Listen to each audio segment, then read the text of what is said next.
ദേവീ ശരണം അമ്മേ മായേ മാണിക്യവീണാമധുരനിനതമെൻ മനസത്തിൽ പൊഴിക്കും തായേ താങ്ങാരുമില്ലാതടിയനതുല നിൻ തൃക്കഴൽ കൽ തൊഴുമ്പോൾ നീയേ നീലായതാഖ്യേ നിഖില ദുരിതവും നീക്കണം നിർമ്മലേ നിർമായേ മാലാറ്റുമമ്മേ മുനജനവിനുദേ മംഗളേ മഞ്ജുവാണി.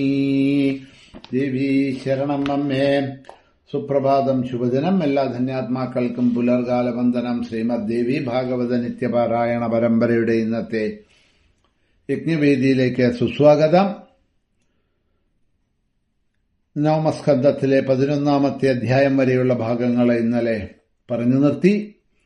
ഇന്ന് നമുക്ക് 12-ാമത്തെ അധ്യായമാണ് അവലോകനം ചെയ്യേണ്ടത്. ഈ ഗോലോകത്തെ ഗംഗയുടെ ഉത്ഭവത്തിനെ കുറിച്ചാണ് ഈ അധ്യായത്തിൽ വിസ്തരിക്കുന്നത്. ഗംഗയെ പൂജിക്കാനുള്ള വിധികൾ പറഞ്ഞ് ധ്യാനിക്കാൻ ഉള്ള മന്ത്രങ്ങളെ പറഞ്ഞു തരാമെന്ന് പറഞ്ഞാണ് അവിടെ നിർത്തിയത്. അതിനെയാണ് ഇതാ ഇവിടെ ആദ്യമായിട്ട് തുടങ്ങുന്നത്. ശ്രീനാരായണ ഉവാച ധ്യാനം ചക്കൺവശാഘോക്തം സർവപാപപ്രണാശനം ശ്വേതപങ്കജവർണാഭാം ഗംഗാം പാപപ്രണാശിനീം. കണ്വശാഖോക്തമായിട്ടുള്ള ധ്യാനം ആണ് വിസ്തരിക്കുന്നത്. ഇത് സർവപാപങ്ങളെയും ഇല്ലാതാക്കും.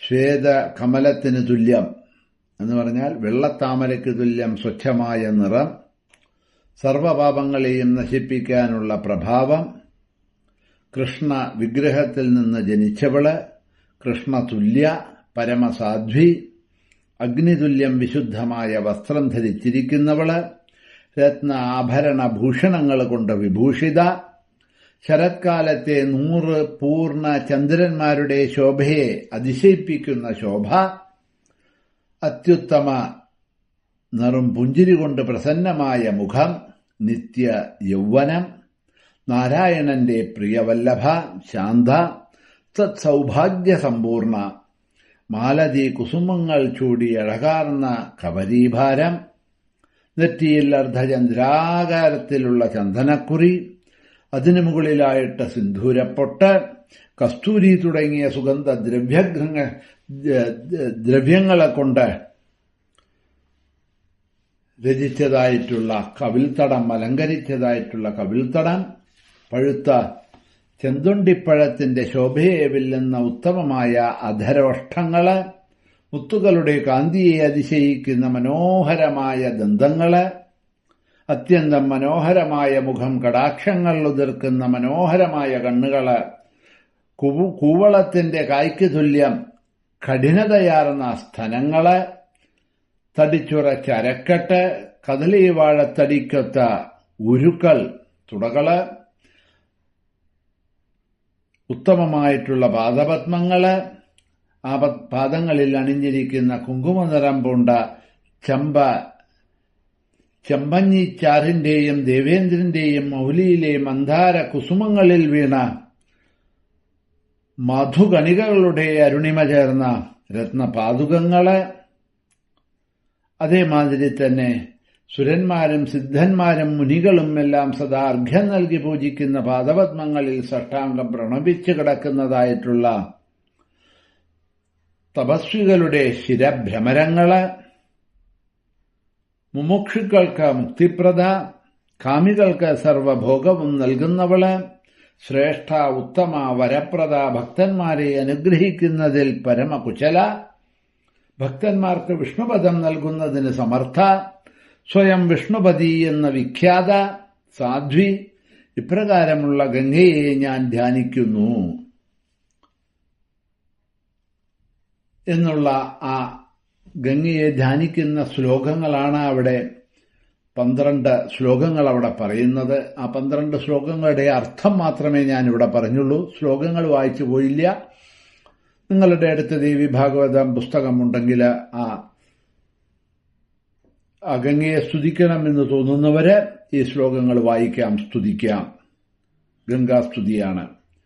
ഷോഡശോപചാരങ്ങൾ നൽകി പൂജിക്കണം.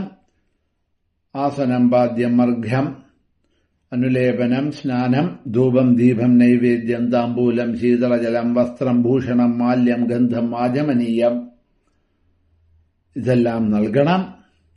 അങ്ങനെ ഷോഡശ ഉപചാരങ്ങളെ 16 വിധത്തിലുള്ള ഉപചാരങ്ങൾ ചെയ്ത് പൂജിക്കണം.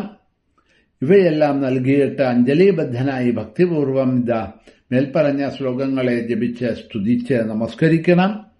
ഇപ്രകാരം പൂജിച്ചാൽ അശ്വമേധം നടത്തിയാലുള്ള ഫലം ലഭിക്കും എന്ന് ആ ഗംഗാ സ്തുതിയെ അതല്ലേ ചോദിച്ചത്. ആ ഗംഗയെ എങ്ങനെയാ പൂജിക്കേണ്ടത്, എങ്ങനെയാ സ്തുതിക്കേണ്ടത് എന്നുള്ളതിനെ പറഞ്ഞു തരൂ എന്ന് നാരദൻ ചോദിച്ചുവല്ലോ. അപ്പോൾ ആ ഗംഗയുടെ സ്തുതിയും പൂജയ്ക്കുണ്ട വിധികളുമെല്ലാം അവിടെ പറഞ്ഞു. കേട്ട നാരദൻ വീണ്ടും ചോദിക്കുന്നു, ഭഗവാൻ വിഷ്ണുവിന്റെ പത്നിയായ ഗംഗയുടെ പാപനാശകവും പുണ്യജനകവുമായ സ്തോത്രം എനിക്ക് കേൾക്കാൻ ആഗ്രഹമുണ്ട് എന്ന് പറഞ്ഞപ്പോൾ ആ സ്തോത്രത്തിനെ പറയുകയാണ്, നാരദ കേൾക്കൂ, പാപനാശകവും പുണ്യകാരവുമായിട്ടുള്ള ആ സ്തോത്രം ഞാൻ പറയാം. ശിവസംഗീത സമ്മുഗ്ധ ശ്രീകൃഷ്ണാംഗസമുദ്ഭവാം രാധാംഗദ്രവ സംയുക്താം താം ഗംഗാം പ്രണാമ്യഹം. യജ്ജന്മ സൃഷ്ടേരാധൗ ജഗോ ലോകേ രാസമണ്ഡലേ സന്നിധാനേ ശങ്കരസ്യ താം ഗംഗാം പ്രണമാമ്യഹം. താം ഗംഗാം പ്രണമാമ്യഹം. ആ ഗംഗയെ ഞാൻ നമസ്കരിക്കുന്നു എന്ന് പറയുന്നതായിട്ടുള്ള ആ ഗംഗയുടെ നമസ്കാര മന്ത്രങ്ങളാണ് 18 മുതലുള്ള ശ്ലോകങ്ങൾ. ശിവന്റെ സംഗീതമാധുരിയിൽ സമുഗ്ധയും ശ്രീകൃഷ്ണാംഗ സംഭവയും രാധയുടെ അംഗദ്രവ സംയുക്തയുമായ ഗംഗയെ ഞാൻ പ്രണമിക്കുന്നു. ആരുടെ ജനനം സൃഷ്ടി ആരംഭത്തിൽ ഗോലോകത്തിലെ രാസമണ്ഡലത്തിലായിരുന്നുവോ, ആരാണോ ശങ്കരന്റെ സന്നിധിയിൽ വിരാജിക്കുന്നത്, ആ ഗംഗയെ ഞാൻ പ്രണമിക്കുന്നു. കാർത്തിക മാസത്തിലെ പൗർണമിയിൽ ഗോപന്മാരും ഗോപികമാരും തിങ്ങിയ രാധാ മഹോത്സവത്തിൽ ജനിച്ച ഗംഗയെ ഞാൻ പ്രണമിക്കുന്നു. കോടിയോജന വിസ്താരവും 1,00,000 കോടിയോജന നീളവും കൊണ്ട് ഗോലോകത്തെ ചുറ്റിവസിക്കുന്ന ഗംഗയെ ഞാൻ പ്രണമിക്കുന്നു. 60 ലക്ഷം യോജന വിസ്താരവും അതിന്റെ 4 ഇരട്ടി നീളവുമുള്ള വൈകുണ്ഠത്തെ ചുറ്റിവസിക്കുന്ന ഗംഗയെ ഞാൻ പ്രണമിക്കുന്നു. 30 ലക്ഷം യോജന വിസ്താരവും അതിന്റെ 5 ഇരട്ടി നീളവും കൊണ്ട് ബ്രഹ്മലോകത്തെ ചുറ്റിവസിക്കുന്ന ഗംഗയെ ഞാൻ പ്രണമിക്കുന്നു. 30 ലക്ഷം യോജന വിസ്താരവും അതിന്റെ 4 ഇരട്ടി നീളവും ഉള്ളതായിട്ടുള്ള ശിവലോകത്തെ ചുറ്റിവസിക്കുന്നതായിട്ടുള്ള ഗംഗയെ ഞാനിതാ പ്രണമിക്കുന്നു. 1,00,000 യോജന വിസ്താരവും അതിന്റെ 7 ഇരട്ടി നീളം പൂണ്ട ധ്രുവലോകത്തെ ചുറ്റിവസിക്കുന്നതായിട്ടുള്ള ഗംഗയെ ഞാൻ പ്രണമിക്കുന്നു. 1,00,000 യോജന വിസ്താരവും അതിന്റെ 5 ഇരട്ടി നീളവും പൂണ്ട് ചന്ദ്രലോകത്തെ ചുറ്റിവസിക്കുന്ന ഗംഗയെ ഞാൻ പ്രണമിക്കുന്നു. 60,000 യോജന വിസ്താരവും അതിന്റെ 10 ഇരട്ടി പൂണ്ട സൂര്യലോകത്തെ ചുറ്റിവസിക്കുന്ന ഗംഗയെ ഞാൻ പ്രണമിക്കുന്നു.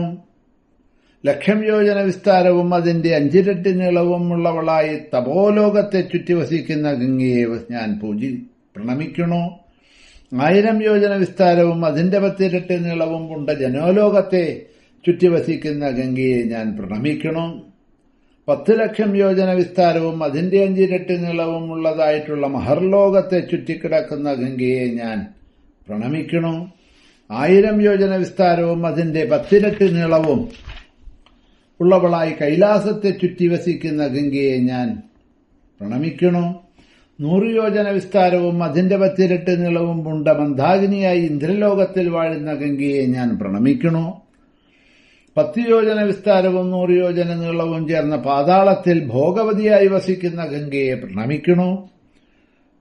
ക്രോശമാത്രം, അതായത് ഒരു വിളിപ്പാട് വിസ്താരവും ചിലയിടത്തെല്ലാം അതിൽ ചുരുങ്ങിയും അളകനന്ദിയായി ഭാരതത്തിൽ വാഴുന്ന ഗംഗയെ ഞാൻ പ്രണമിക്കുന്നു.